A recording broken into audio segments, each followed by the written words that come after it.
Hello guys, നമുക്ക് പച്ചരി കൊണ്ടൊരു അടിപൊളി ചോറുണ്ടാക്കിയാലോ? ഞാനിവിടെ 1.5 കപ്പ് പച്ചരി എടുത്ത് നന്നായിട്ട് കഴുകി വെച്ചു. നമുക്ക് സവാള, പച്ചമുളക്, തക്കാളി പേസ്റ്റ് ഇതാണ് ഇതിലേക്ക് മെയിനായിട്ട് ആവശ്യം. പിന്നെ ഉപ്പ്, മഞ്ഞൾപ്പൊടി, മല്ലിപ്പൊടി, മുളക് പൊടി, ഗരം മസാല. ഇത് നന്നായിട്ട് ചൂടായതിനു ശേഷം എണ്ണ ഒഴിച്ച് നമ്മൾ സവാള അതിലേക്ക് ഇട്ടു, പച്ചമുളക് ഇട്ടു, ഉപ്പ് ഇട്ട് നന്നായിട്ട് വഴറ്റിയതിന് ശേഷം നമ്മൾ തക്കാളി പേസ്റ്റ് ഒഴിച്ചു കൊടുക്കുകയാണ്.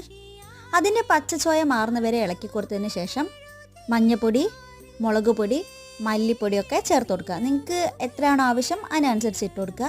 നന്നായിട്ട് അത് മിക്സ് ആക്കിയതിന് ശേഷം നമ്മൾ അതിലേക്ക് ഗരം മസാലയും കൂടി ആഡ് ആക്കി കൊടുക്കുന്നുണ്ട്. എന്നിട്ട് നന്നായിട്ട് വീണ്ടും വഴറ്റിയതിന് ശേഷം ഇളം ചൂടുവെള്ളം ഒഴിക്കുക.